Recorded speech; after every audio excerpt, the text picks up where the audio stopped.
¿Qué tal, chicos? ¿Cómo estáis? Bienvenidos un día más a mi canal. Vamos con otro informe diario de mercado cripto. Lo primero de todo, comunicaros que durante las próximas 4 semanas voy a estar subiendo los vídeos un poquito más tarde. En esta ocasión va a ser entre las 8 y las 9 de la noche hora española, ya que estoy en Sudamérica y aquí pues obviamente es un poquito más temprano. Entonces, pues bueno, por la diferencia horaria lo voy a subir por la noche en horario español, pero así tenemos todo el día para analizar lo que ha pasado ese día en cuanto a noticias, gráficos y todo lo que tiene que ver con el mercado cripto. Así que nada, vamos a empezar con este análisis y hoy lo que vamos a comentar sobre todo son los cierres semanales de tanto Bitcoin como Ethereum. Vamos a comentar también la última medida adoptada por Trump en el tema de los aranceles y también vamos a comentar un poco cómo va a ser la semana a nivel macro, ya que tenemos dos eventos muy importantes que pueden también desencadenar diferentes reacciones en el mercado, así que vamos a comentar todo eso en el vídeo de hoy. Vamos a empezar como siempre por CoinMarketCap, viendo cómo están los precios actualmente, y vemos una subida hoy del 1% del mercado, que sube hasta los casi 3.2 trillones. Tenemos ahora mismo a Bitcoin en los 97.500, mientras que Ethereum está en los 2.686. Durante el fin de semana hemos visto precios más altos, más bajos, hemos visto un poco de volatilidad, pero como vais a ver ahora, los cierres semanales han sido muy, pero que muy importantes, ¿vale? Si bajamos un poquito más abajo en el top 10 y top 20, vemos que en el día de hoy tampoco hay mucho movimiento, sí que vemos más subidas que bajadas en las altcoins, con alguna destacada, como por ejemplo la de Subi, que sube un 8%, o la de Litecoin, que sube un 10%, pero de momento tampoco vemos mucho movimiento y tampoco vemos una señal de bottom que haga que de repente las altcoins suban en un día un 10, un 15 o incluso más de un 20%, como suelen ser los días de final de caída y de comienzo de subida. Entonces, bueno, vamos a ver los gráficos semanales, porque las velas de la semana pasada han sido bastante interesantes. Sobre todo en Bitcoin vemos que la vela semanal ha sido una vela muy clara doji, que es una vela pues que tiene muy poquito cuerpo, mucha mecha por encima y mucha mecha por abajo, y esto lo que refleja es una falta de decisión en el mercado. Hay mucha incertidumbre, mucha indecisión, una batalla muy fuerte entre alcistas y bajistas por subir o bajar el precio, pero como vemos hemos estado incluso en los 102.500, hemos bajado hasta los 91.300 y finalmente nos hemos quedado entre los 96 y los 97.000 dólares entre principios y finales de semana. Entonces, esto tiene varias interpretaciones. La primera de todas, desde mi punto de vista, a nivel semanal de estructura de mercado, no es una vela mala, es una vela buena, porque normalmente estas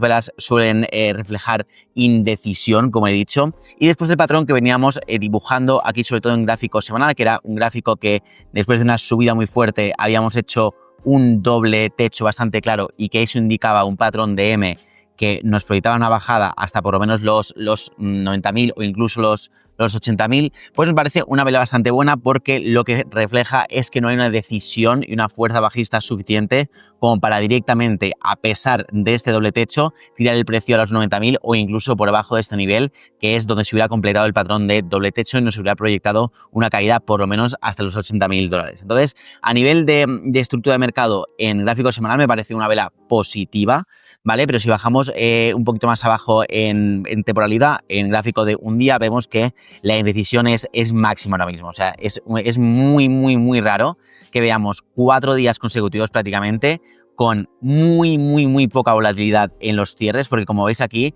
el jueves, viernes, sábado y domingo hemos tenido prácticamente el mismo cierre, que ha sido en torno a los 96.500. Sí que hemos visto pues mechazos por arriba, algún mechazo por abajo, pero los cierres han sido clavados en los 4 días. Esto lo que refleja es pues una falta de decisión, de falta de fuerza alcista o bajista que impulse el precio al alza o a la baja. Entonces, lo que vamos a hacer ahora es básicamente esperar en estos momentos. A mí lo que me gusta es esperar y ver un poco la dirección que finalmente toma el mercado. Sí que sigo pensando que la zona cerca de los 90.000 es una buena zona de acumulación de tanto Bitcoin como algunas altcoins, y que la zona cercana a la parte alta del rango, es decir, por encima de los 100.000 y sobre todo más cerca de los 105.000, empieza a ser zonas de incluso toma de beneficios si has comprado algunas altcoins por esta zona baja del rango. Y me parece un poquito más de riesgo en cuanto a abrir nuevas posiciones hasta que no rompamos con fuerza y con claridad esta parte alta del rango lateral, ¿vale? Eso en cuanto a Bitcoin. Luego, en cuanto a Ethereum, comentar que el cierre semanal no me ha gustado nada. Si bien el cierre semanal de Bitcoin me ha parecido interesante por el tema de la falta de indecisión después de un patrón bajista muy claro que no ha visto la continuación que necesitaba para tumbar el precio por debajo de los 90.000. En Ethereum lo malo es que hemos perdido el nivel aquí, que era muy importante, que iba desde los 2.745 hasta los 2.920 más o menos, ¿vale? Esta zona era muy importante en gráfico semanal y la hemos perdido. Como veis, hemos cerrado la semana en 2.640 y ojito porque podríamos empezar a dibujar un movimiento bajista correctivo que fuera poco a poco a rellenar la mecha que dejamos aquí en la semana anterior. También me gustaría comentar esta línea de tendencia alcista que viene desde prácticamente noviembre de 2022 y que la hemos tocado en varias ocasiones y que también en la mecha la tocamos y rebotamos desde aquí. Entonces yo creo que se está formando pues aquí una zona que yo creo va a ir desde los 2.500 hasta los 2.300, que es esta zona que voy a marcar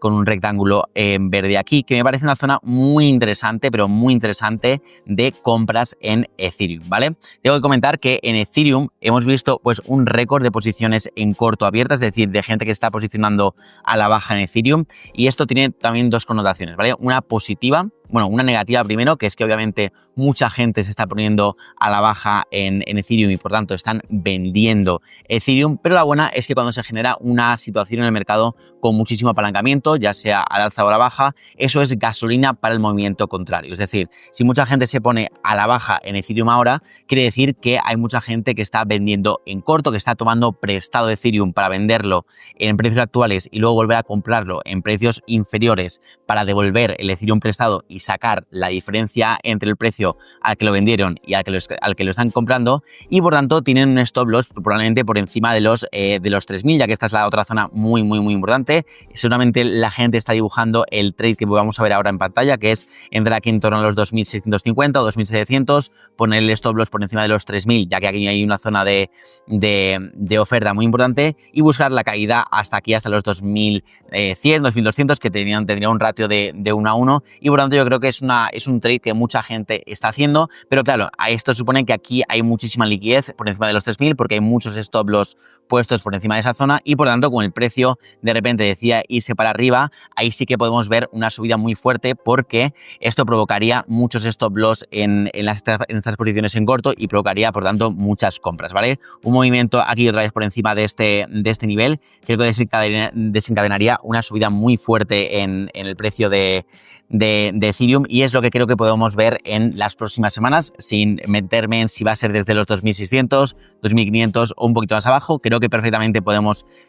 seguir cayendo un poquito, pero creo que en el medio plazo, tarde o temprano, vamos a ver este movimiento rápido al alza, la recuperación de los 3.000, y ahí creo que es cuando ya se pondrá un poquito más alcista el Ethereum, ¿vale? En cuanto a noticias destacadas, en el fin de semana sobre todo hemos tenido pues nuevos aranceles por parte de Donald Trump, que ha anunciado nuevos aranceles del 25% también en el acero y en el aluminio, que también sobre todo afectan a países como Canadá, Brasil y México, que son los tres mayores exportadores de acero. Entonces, bueno, vamos a ver cómo se desarrolla esto, porque si bien había pausado durante 30 días los nuevos aranceles a México y Canadá, los de China ya han tenido efecto encima con represalias, y veremos a ver cómo sigue esta narrativa de la guerra comercial que parece que está iniciando Trump, a pesar del riesgo económico que eso supone, porque ya hemos comentado en el canal que obviamente estos aranceles lo que provocan es pues repuntes en la inflación, y de la inflación es lo que depende sobre todo las bajadas de tipos de interés. Y si bien Donald Trump está presionando un montón a la Fed y más en concreto a Jerome Powell, el presidente, para que baje los tipos de interés, porque esto favorece a los mercados, al estar jugando a subir aranceles, al final está tirándose un poco piedras en el propio tejado, porque sabe que si sigue con esta política tan agresiva en cuanto a aranceles y en cuanto a guerra comercial, va a ser muy difícil que la Fed baje los tipos de interés tanto como él quiere. Pero bueno, yo creo que Trump es una persona muy inteligente, muy capitalista, que siempre va a favorecer a la empresa y a los empresarios y a los mercados, y por tanto yo lo que creo es que está haciendo un poquito de show al principio, está sacrificando un poco de corto plazo para más a medio y largo plazo tener un beneficio mayor para el mercado, y por tanto creo que a corto plazo lo que puede intentar es formar una desaceleración económica que pone un poquito la economía un poquito más fría, para darle así pie a la Reserva Federal a que baje por fin los tipos de interés, todo lo que Trump quiere. Entonces por eso creo que de momento está sacrificando un poco de corto plazo con estas medidas tan agresivas en cuanto a aranceles, pero que a medio y largo plazo obviamente Trump no va a contemplar un mandato en el que los mercados caigan, y por eso yo creo que a medio plazo yo estoy muy confiante en que no solamente el mercado cripto, sino que los mercados financieros van a ir bastante bien estos años con Trump, ¿vale? También comentar que esta semana tenemos datos muy importantes. Tenemos de primeras el martes declaraciones de Jerome Powell, del presidente de la FED, que va a hablar en el Capitolio. Veremos a ver todo lo que comenta sobre la inflación, mercado laboral y tipos de interés, aunque probablemente siga la misma tónica de decir que tienen que esperar más datos y más datos y más datos, y que según los datos van a tomar diferentes medidas. Pero bueno, en cuanto a datos sí que tenemos también novedades esta semana, y es que el miércoles nos salen los datos de inflación en Estados Unidos de enero, el CPI, así que veremos a ver, se espera que sean del 2,9% y hay bastante consenso en cuanto a esto, así que veremos a ver cómo viene, si es menor de lo esperado, mayor de lo esperado o lo mismo, y a ver cómo reacciona el mercado y sobre todo también a las declaraciones, como digo, de Jerome Powell. Así que nada, chicos, esto es lo que nos puede parar esta semana. Tenemos una semana muy interesante con estos dos acontecimientos. Veremos a ver cómo reaccionan los mercados, sobre todo a lo que pase, y nada, estaremos aquí para contarlo. Muchas gracias por estar ahí, nos vemos mañana en el siguiente vídeo y os mando un fuerte abrazo para todos.